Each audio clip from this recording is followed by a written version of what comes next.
ایک دفعہ کا ذکر ہے کہ ایک بادشاہ اپنی ملکیت یعنی اپنے ملک کی سیر کو نکلا۔ وہ اپنی رہایا کی خبر لینا چاہتا تھا۔ دورے کے دوران اس کی نظر ایک ملنگ پر پڑی جو راستے میں بیٹھا تھا اور ایک دری اور ایک پرچ کے علاوہ اس کے پاس کچھ بھی نہ تھا۔ بادشاہ نے مزید نوٹ کیا کہ اس پرچ میں بھی صرف چند چھولے پڑے تھے اور وہ ملنگ مسکرا رہا تھا۔ ملنگ کی مسکراہٹ میں اتنا شدید اطمینان اور سکون ظاہر ہو رہا تھا کہ بادشاہ حیران رہ گیا۔ خیر وہ آگے بڑھ گیا۔ دوسرے دن پھر بادشاہ کی نظر اس پر پڑی اور وہ اسی طرح خوشبار تھا۔ بادشاہ کی پالکی پھر بھی آگے بڑھ گئی۔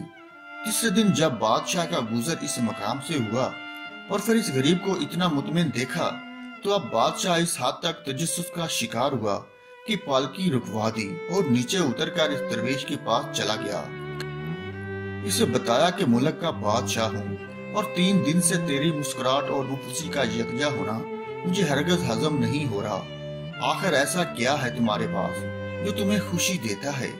میرے پاس پورے ملک میں سب سے زیادہ دولت ہے مگر میں پرسکون نہیں ہوں۔ کیا تمہارے پاس پوشیدہ دولت ہے؟ درویش نے نفی میں سر ہلایا۔ بادشاہ نے پوچھا پھر کیا تمہارا خاندان ہے یا گھر والے جو تم سے نہایت رغبت رکھتے ہیں؟ درویش نے بولا جی نہیں، میں بالکل تنے تنہا ہوں، میرا کوئی نہیں ہے، میرے پاس ان چھولوں کے سوا کھانے کو کچھ اور نہیں۔ بادشاہ بہت حیران ہوا اور آخری سوال کیا کہ کیا پھر تمہیں اللہ نے قابل فخر صحت سے نوازا ہے جو تم خوش رہتے ہو؟ ملنگ مسکرا کر بولا ہرگز نہیں، میرے آدھے دانت ٹوٹ کر گر چکے ہیں اور ٹھنڈ سے میری ہڈیاں درد کرتی ہیں۔ بادشاہ نے پوچھا کہ او بھائی صاحب پھر کیوں سکون سے بیٹھے ہو؟ ملنگ بولا اللہ پر یقین رکھو، اس پر توکل کرو، اسے تمہیں جس حال میں، حالات میں اور جس بھی مشکل میں ڈالا وہ اس کا فیصلہ ہے، وہ تمہاری نشو و نما کے لیے ضروری ہے۔ اس کو پتا ہے کہ تمہارے اندر کیا کمی کجی ہے جو تمہیں دور کرنے کی ضرورت ہے، وہ تمہیں اس آگ میں ڈال کر سونا بنائے گا۔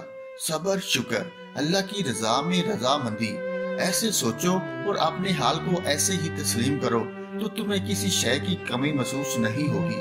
رزق اس نے دینا ہے وہ دے گا۔ مجھے روز کے چھولے مل جاتے ہیں۔